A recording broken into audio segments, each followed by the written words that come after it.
तो सबसे पहले तो आज ऑनलाइन और ऑफलाइन या फिर जो भी मेरे बात को सुन रहे हैं सभी को बाल दिवस का बहुत बहुत शुभकामनाएं।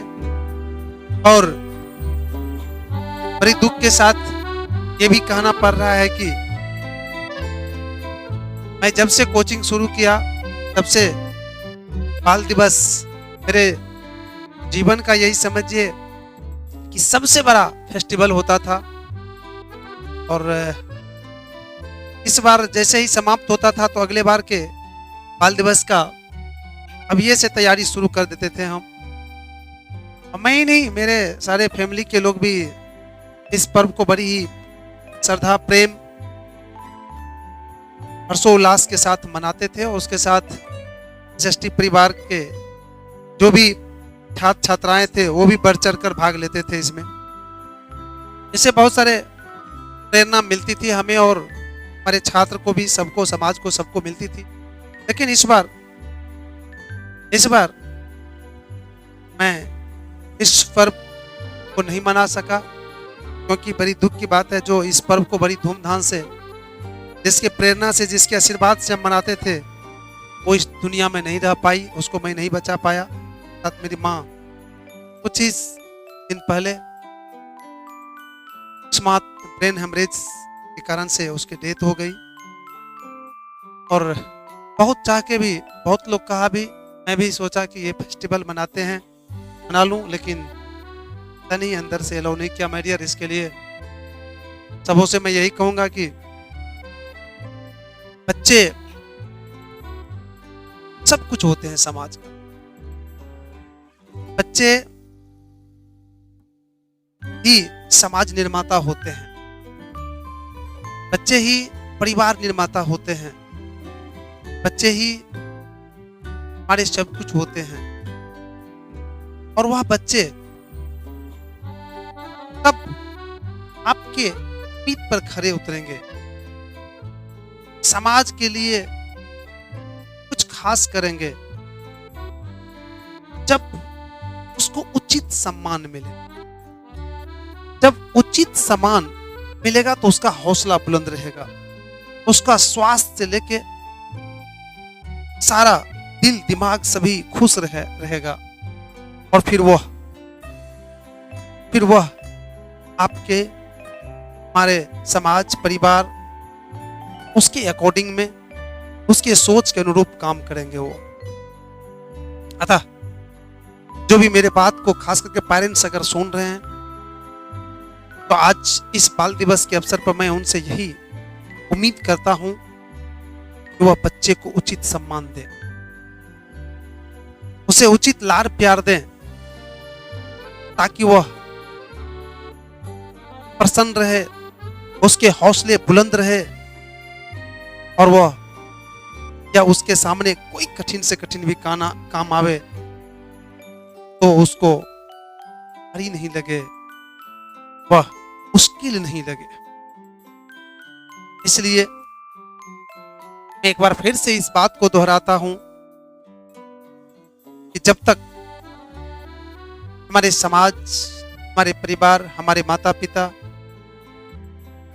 इस बच्चे के इंपॉर्टेंस को नहीं समझेंगे, इसके भावना को नहीं समझेंगे, इसको उचित सम्मान नहीं देंगे, तब तक हमारा समाज विकसित नहीं हो सकता है। इन बच्चों को उचित सम्मान मिलना चाहिए। इसके लिए भी सरकार भी कई कार्यक्रम चलाने का प्रयास कर रही है, और मैं और उम्मीद करता हूं सरकार से भी इन बच्चों के हौसला को बुलंद रखने के लिए कुछ और करें। मैं सरकार से एक चीज से दुखी हूं, छात्रवृत्ति इत्यादि जो दे रहे हैं उसके एग्जाम लेके देते हैं जो बहुत फास्ट होते हैं उसके हिसाब से। लेकिन मैं सरकार से, सिस्टम से, बड़े बड़े इंस्टीट्यूट भी कुछ ऐसे करते हैं, एग्जाम इत्यादि लेके सब कुछ करके उसको स्कॉलरशिप देते हैं। लेकिन मैं सबों से यही कहना चाहता हूं कि आप ये देखिए कि किस बच्चा को नीड है इसकी। क्योंकि कोई भूसकोल और तेज मेरे हिसाब से नेचुरली बन के नहीं आता है। कोई भी यहाँ पर बच्चे, मेरे भाई जो भी सुन रहे हैं, कोई भी बच्चे तेज बन सकते हैं जो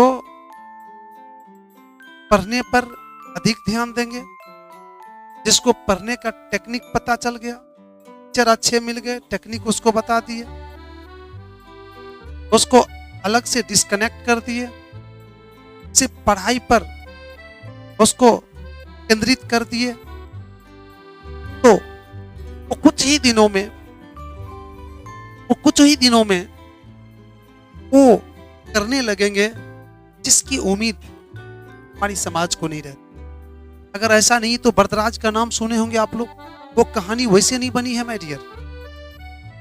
बरदराज का नाम सुने थे आप लोग कि बरदराज को जब गुरुकुल से निकाल दिया गया, इतनी यातनाएं पड़ी कि वो घर चल दिया था, और अथक प्रयास के बाद भी लगा कि वो नहीं, उसके बाद में कह दिया कि तुम्हारे भाग में शिक्षा लिखा हुआ है ही नहीं।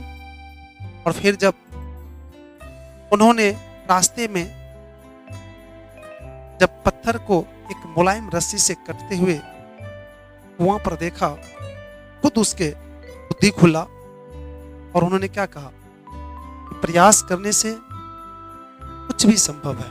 कभी मुलायम रस्सी इस कठोर पत्थर को काट सकता है तो मैं क्या हूं, मुझ में तो हर सही दीर्घ पढ़ने के लिए भी आता है।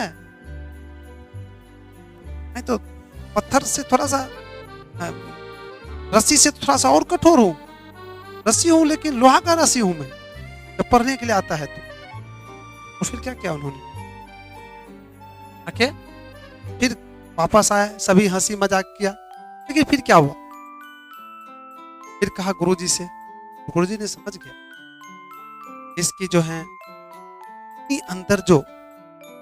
अपनी अंदर जो चाह है वो जगह है, और वो जगह है तो अब ये पीछे नहीं रहे। अब इसके सारे अवगुण अपने आप खत्म हो जाएगा, और हुआ भी। नंबर 1 स्टूडेंट माय डियर, इसमें से जो